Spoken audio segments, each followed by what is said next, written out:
Uy, lumulubog ako.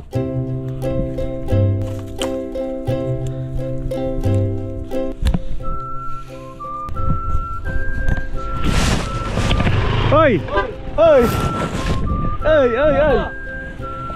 Kumuha akong kangkong! Lalagay ko sa oyster sauce.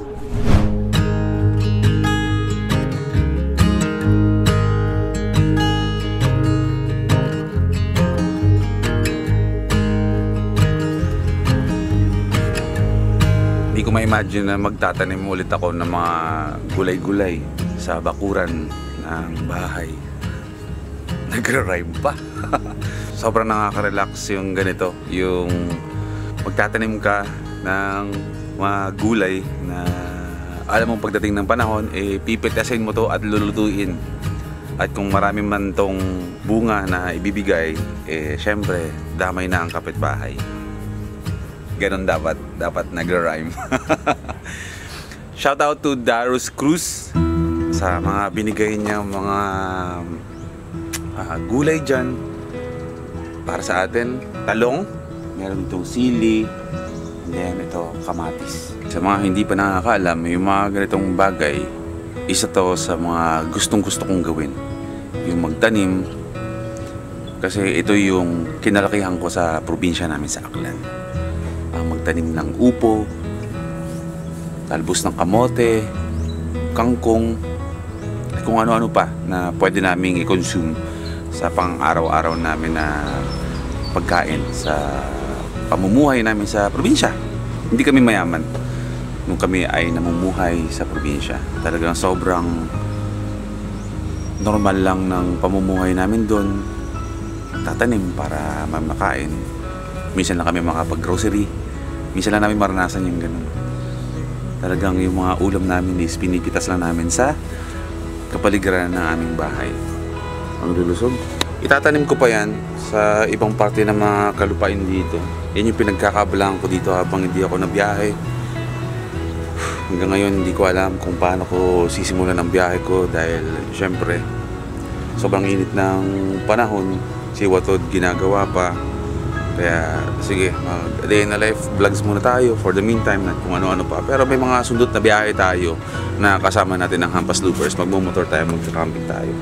Shout out to Darus Cruz and family. Hinatid nila to sa shop, sa First Time Moto.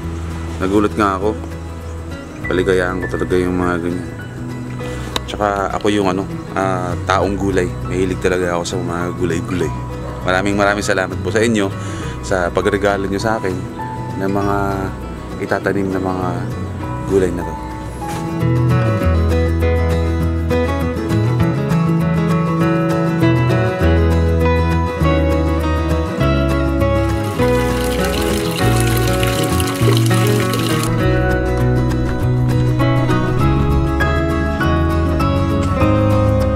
Kailangan ko silang diligan 3 beses sa isang araw.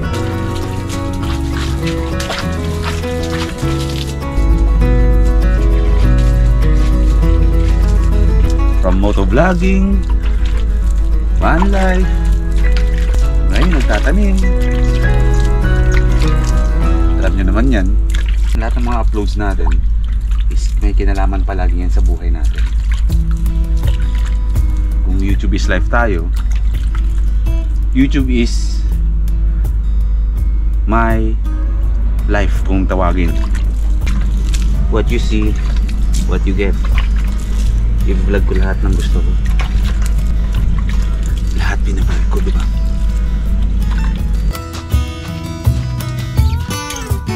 Hindi ko alam kung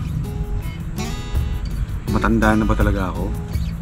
O talagang, sinabi ko to dati sa mga early age ko pa na hindi ako aabot sa point na kahit na magkakaedad na ako magiging bagutero akong tao. Pero nangyayari pala talaga yun kapag tumatanda ka na.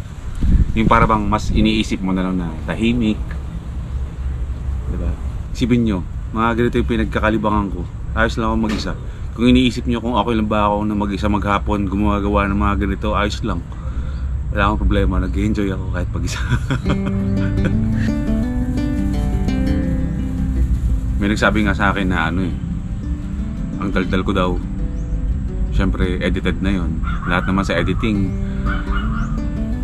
napagdidikit-dikit ko, kaya mukha akong madaldal. Pero ang dami nagsasabi na hindi, ganoon talaga ang boy first time nyo. Huwag kayong ma-upset or ma-offend or ma-disappoint sa akin kapag nakita nyo ako in public na tahimik at hindi nagsasalita. That's the other pagkatao of boy first time, na kapag hindi talaga ako nagbablog, napakatahimik kong tao. Hindi talaga ako masyadong nagsasalita, hindi ako masyadong malikot yung mata ko sa paligid ko. Kaya tapos kapag wala pa akong salamin, minsan nami-misinterpret pa na hindi ako nangingilala ng mga tao sa kalsada. Kasi nga, kahit nakakasalubong ko na at ngumingiti sa akin, hindi ko maaninag kung nakangiti ba sa akin dahil malabo yung mata ko.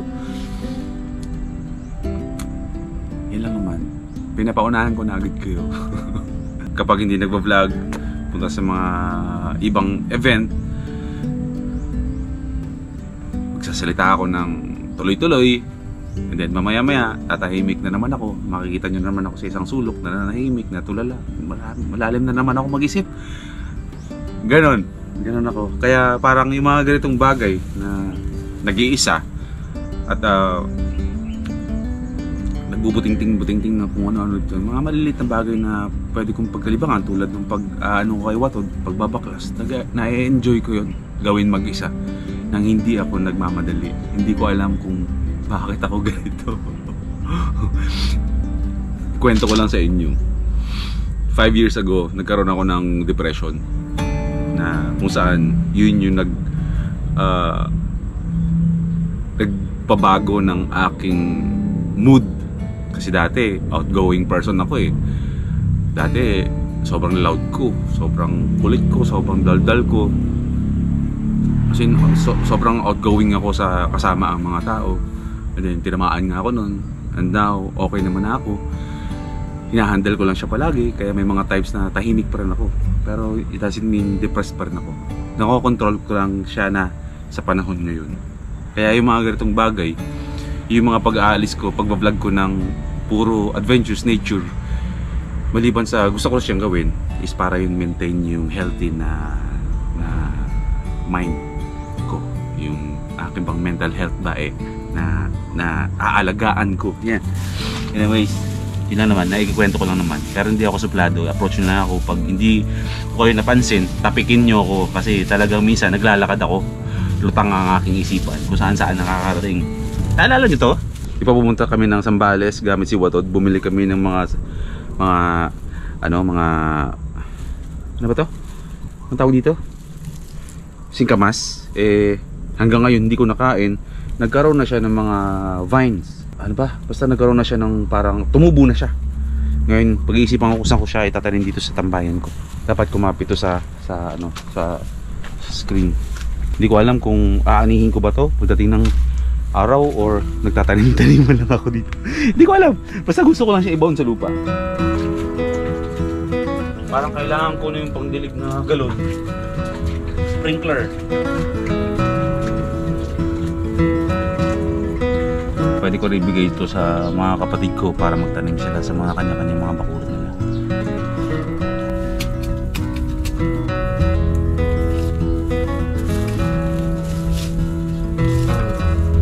Sarap kaya nang gawin ng mga ganito. Kaya yung lupa sa Doña Remedios Trinidad, yung papatayo natin ng first timers camp, kung ipapagkakalob ba talaga sa atin ngayong taon na mapatayuan na natin ng mga cottage, mga tipi houses, malamang mas pipiliin ko ng tumira sa bundok kaysa tumira sa syudad. Nature, ganun. Parang buhay probinsya, pero alis-alis pa rin tayo. Hindi ako fanatic ng buhay syudad. Sana tama itong ginagawa ko, parang mali. Pusgahan nyo na lang ako dyan sa comment section kung mali itong ginagawa.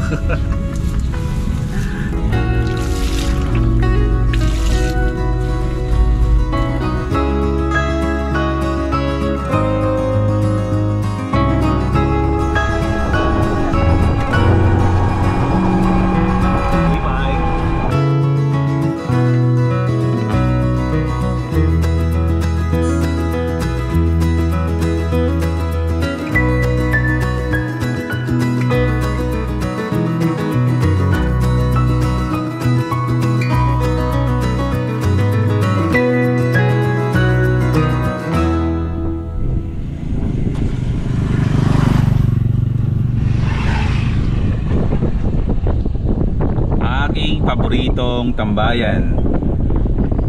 Balikan natin yung mga panahon na pandemic, kasagsagan ng pandemic. Itong lugar, yung bukod tangi kong napupuntahan lang na pwede kong tambayan nang hindi ako na checkpoint. Palayan na to na ilang beses ko na rin na subaybayan na aani, magtatanim. Minsan ano sa sobrang dami ng grind mo ba sa buhay, pumipreto ka kahit konti para i-appreciate mo yung mga ganitong bagay. Hinga ka, makalangap ka ng sariwang hangin, makapagmuni-muni ka kung ano yung mga kung paano ka nagsimula dati, kung basta ang dami nakasubaybay dito ng buhay ni Boy First Time. Kaya hindi ko kinakalimutang balikan talaga yung mga lugar na madalas ko talaga dating pinupuntahan. Especially nung pandemic, grabe. Ito lang. Actually kanina pa ako dito. Tumatambay ako dito sa gitna ng palayan na to. Papahangin, lumalanghap lang ng sariwang hangin. Parang ang sarap sa kaisip. Siguro naalala nyo rin bakit gating vlog ko. Dahil siguro medyo burnout ako kasi dami kong ginagawa. Pero ganito lang naman yung paraan ko para makahinga-hinga, para maka-reset ako, makapag-isip-isip at i-freshen up ba yung isipan para meron na namang space ba para sa mga susunod na mga plano, mga susunod nating biyaheng gagawin, parang ganyan. Uuwi lang ako ng bahay kasi nga kukunin ko si Spike, itong e-bike na to na ngayon nyo lang nakita na dinadrive ko dito. Matagal na to. Ito yung ginagamit namin na pamalengke, yung mga bigla-biglang mga kailangan may dalhin sa kabilang bahay. Masarap siya gamitin, nakakatuwa kahit na umaalog-alog ako dito. Ang ingay, puro kalampag, pero ayos lang, masaya siya. Halata naman, diba, tumatawa ako.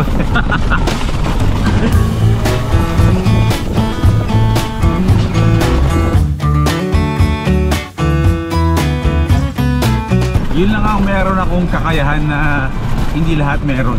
Yung kaya kong pasahin yung sarili ko kahit nag-iisa. Nagagawa kong tumawa kahit mag-isa. Nagagawa kong enjoy yung mga bagay-bagay kahit nag-iisa ako. Yun ang hidden talent ko talaga. Ito muna tayo dito. Ito, marami mga first timers ang alam itong lugar na to.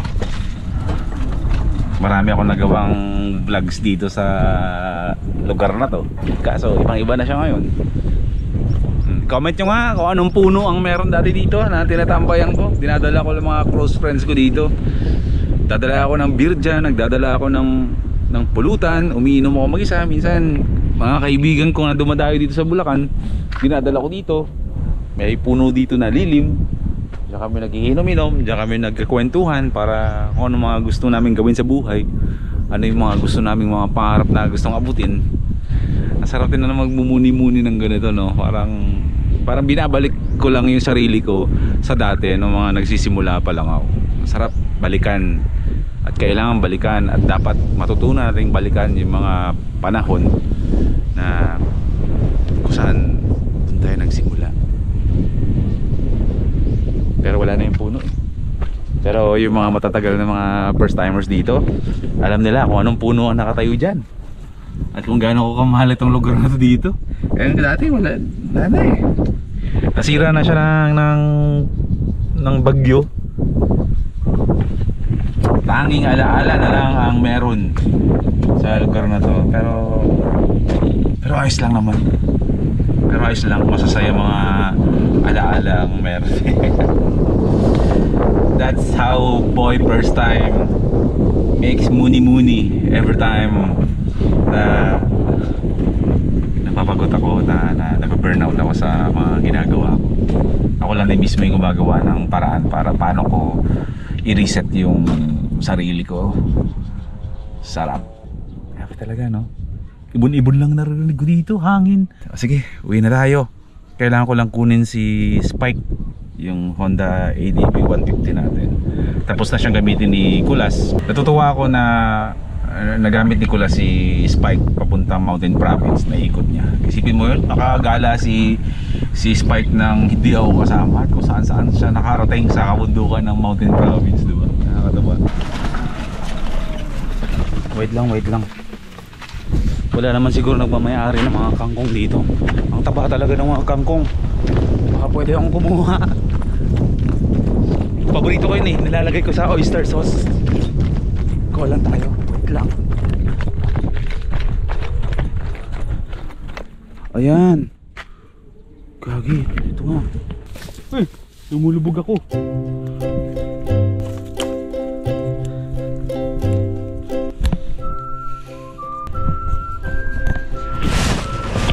Hoy!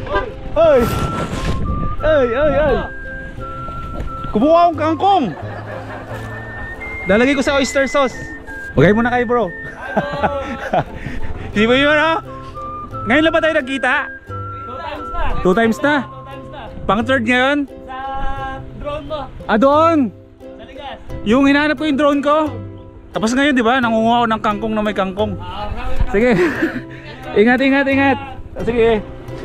Nakita pa ako na nandidilayan siya ako dito ng kangkong na may kangkong. Wala may-ari to kasi sapa to eh. Ito mga masarap na trip.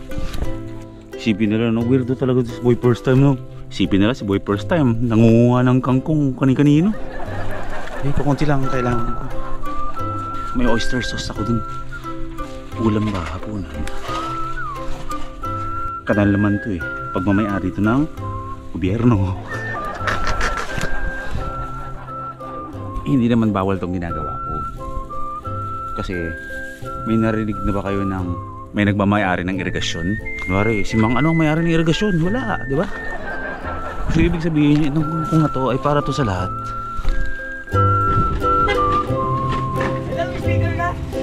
Wala akong dalang sticker dito. Wala kang dala? Kangkong. Wala naman nagmamay-ari niyan, di ba? Wala. Konti lang kinuha ko. Kung kasalanan man, at least konti lang kasalanan ko. Para sa lahat. Para sa lahat, dadagdag ko lang sa ulam ko. Nakakaya naman, nagdito nyo pa ako nakita na kumuha ang kangkong.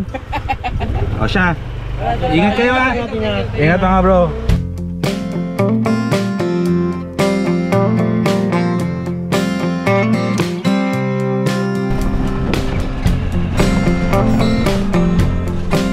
This commercial break is brought to you by Trust.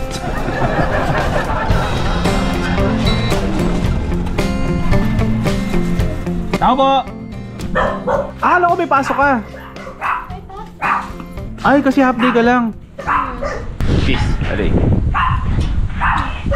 Sabi yun. Ang layo ng narating ni Tito Kulas dyan. Oo. Ito na muna ang gagamitin ko. Yan. Gusto mo ba mag-drive? Sige po. Pakita ko nga pala muna sa inyo yung aking bagong Geely helmet na gagamitin sa mga camping natin. Mag-handheld na lang muna ako ng GoPro tulad ng mga dati kong way ng pagbablog para mabilis i-edit ng modular sa ulo. Dapat magsashop kami dalawa ni Kulas. Kaso sa kanya large, sa akin double XL. Sa laki sa ulo ni Kulas. Pero trip sana ni Kulas eh. Pero di bale. Ay, di ba? Pagdating mo dito, may bago kang helmet, bro. Yan. Atras.